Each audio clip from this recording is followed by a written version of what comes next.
Okay, so this is where we discuss the process sequence. The process sequence is just to show you how the processes are walked through all the way from starting up to the end where we have the final authorization, which is at DP.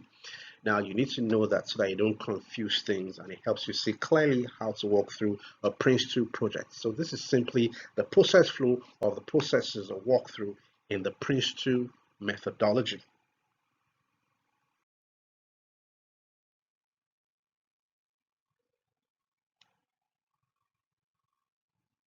Okay, this is the process flow. Now I have also created an equation that uses the acronyms of the processes as well. So let's follow how this goes. Of course, the first thing that happens is the trigger from the corporate, which is the project mandate. And this brings us to starting up a project process. So you can see now the equation shows. So let's follow it. So the first thing there is SU. So SU, we have the starting up a project process where the confirmation, the creation of the project brief is done. Remember that we create the outline business case by the executive, the project product description by the project manager, executive, and senior users, and of course the selecting the project approach, and of course appointing the team members. And then we assemble the project brief, and the project manager creates the initiation stage plan and requests for initiation. So you see the arrow now says to DP. Okay, so the arrow says go to DP. So you see directing the project is next. Okay, so once the request initiation, the project board starts their own activity by authorizing initiation, and the arrow now says go to IP. So when they authorize initiation, it means that initiating a project is now the next process. And once initiating a project is done, it goes back to DP with the PID to authorize the project. Okay, so once it goes back to DP, all right, and they authorize the project, the next process triggered is now the stage boundary. The stage boundary where the first delivery stage plan is created, and then it goes back to DP for approval. Okay, and once that is approved, then we now have the stages, the delivery stages, I mean, where we create the deliverables. And here we have to have these two processes running together, which is controlling a stage process where the project manager carries out their functions, and the project team managers who carry out their own functions in managing product delivery. So you see there's a CS/MP there, which shows that they are integrating, interfacing together during the stages. So once all deliverables are completed, all right, what happens is the project manager goes to stage boundary. So you can see the arrow says stage boundary. So this is where the project manager will prepare the end stage reports, update the project plan and the business case, and then prepare the next stage plan for the next stage.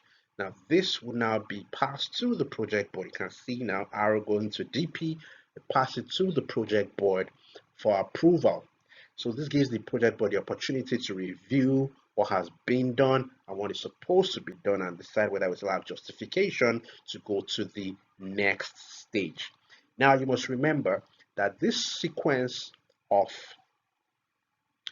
the management stages for delivery depend on the number of stages. This goes on and on, where we go to a stage boundary, and then we get approval to go to the stage, then controlling the stage and managing product delivery work together during the stages to deliver the products, and then back to an SP. So there's the SP, DP, then CS and MP working together, and then back to SB, then DP for approval, then CS and MP working together to deliver the stages. So you see that in point 2, have highlighted that the SBDP going to CSMP is repetitive, and this is depending on the number of management delivery stages on the project. Okay, so you need to take note of that. All right, now what then happens is once the approval to go to the next stage is given, the final delivery stage is triggered, and then the stage boundary before that final delivery stage must include the plan for closure. Let me not forget to mention that. It must include the plan for closure. So everything regarding the stage and closure will be inserted in that plan. All right. So once the delivery stage is completed, we will move to closing a project. That is CP. And then in closing a project, what happens is we prepare, already prepared to close, we hand over to the senior users, we prepare the evaluation of the project and the lessons reports, and of course we create a notification for closure.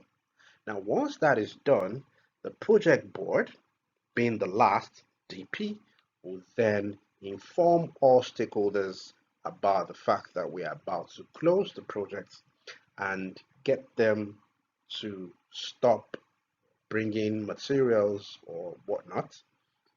Once that is done, the project board will then authorize project closure, and then we're done. So whatever follows could either be to offer support for a period of time, benefits management approach is triggered, we start taking the activities to ensure that the benefits are realized, and we can confirm them. So all that is now in place and operations has taken over. Now we have what we call a transformed operations environment. All right, so there should be one more slide which will talk about the PRINCE2 exam and some other details you may need. Okay, but I believe our journey through PRINCE2 has been fun. It's been interesting for me. I love PRINCE2 and I love helping people pass the PRINCE2 exam. I remain Coinsola Shofora. I'm PRINCE2 certified and I'm a facilitator and I handle projects. So you'll find my contacts in this slide somewhere and you can reach out. Thank you.